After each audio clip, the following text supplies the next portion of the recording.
So welcome to my very first vlog. I am going to be reading for you from A Prayer from Owen Meany by John Irving. It's one of my very favorite books. And the reason I'm doing this is because it's Banned Books Week, and Owen Meany is number 76 on ALA's top 100 books banned in the last 10 years. So I'm going to read a portion of it. Don't worry, not very long. Above all things that she despised, what my grandmother loathed most was lack of effort.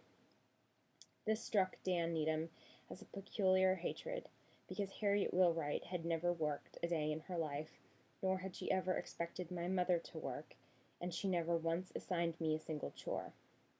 Nevertheless, in my grandmother's view, it required nearly constant effort to keep track of the world, both our own world and the world outside the sphere of Gravesend, and it required effort and intelligence to make nearly constant comment on one's observations.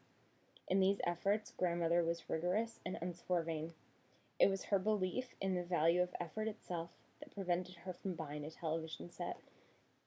She was a passionate reader, and she thought that reading was one of the noblest efforts of all.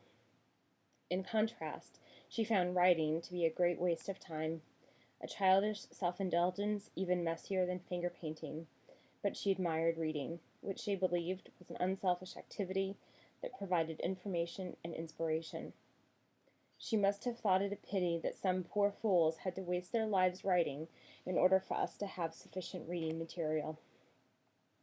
Reading also gave one confidence in and familiarity with language, which was a necessary tool for forming those nearly constant comments on what one had observed. Grandmother had her doubts about the radio, although she conceded that the modern world moved at such a pace that keeping up with it defied the written word.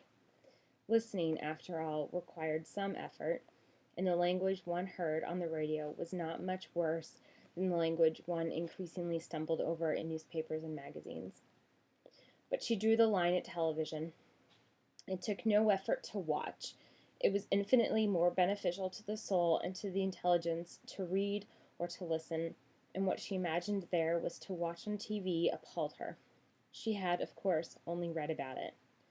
She had protested to the Soldiers' Home and to the Gravesend Retreat for the Elderly, both of which she served as a trustee, that making television sets available to old people would surely hasten their deaths. She was unmoved by the claim made by both these homes for the aged that the inmates were often too feeble or inattentive to read, and that the radio put them to sleep. My grandmother visited both homes, and what she observed only confirmed her opinions. What Harriet Wheelwright always observed always confirmed her opinions. She saw the process of death hastened. She saw very old, infirm people with their mouths agape. Although they were, at best, only partially alert, they gave their stuporous attention to images that my grandmother described as too surpassing in banality to recall. It was the first time she had actually seen television sets that were turned on, and she was hooked. My grandmother observed that television was draining what scant life remained in the old people clean out of them, yet she instantly craved a TV of her own. My mother's death, which was followed in less than a year by Lydia's death, had much to do with grandmother's decision to have a television installed at 80 Front Street. My mother had been a big fan of the old Victrola. In the evenings we'd listen to Sinatra singing with the Tommy Dorsey Orchestra. My mother liked to sing along with Sinatra. That, Frank, she used to say, he's got a voice that's meant for a woman, but no woman was ever that lucky. I remember a few of her favorites. When I hear them, I'm still tempted to sing along, although I don't have my mother's voice. I don't have Sinatra's voice either, nor his bullying patriotism. I don't think my mother would have been fond of Sinatra's politics, but she liked what she called his early voice, in particular those songs from Sinatra's first sessions with Tommy Dorsey. Because she liked to sing along with Sinatra, she preferred his voice before the war, when he was more subdued and less of a star, when Tommy Dorsey kept him in balance with the band. Her favorite recordings were from 1940. I'll Be Seeing You, Fools Rush In, I haven't time to be a millionaire. It's a lovely day tomorrow. All this and heaven too. Do you keep your heart? Trade winds, the call of the canyon, and most of all, too romantic.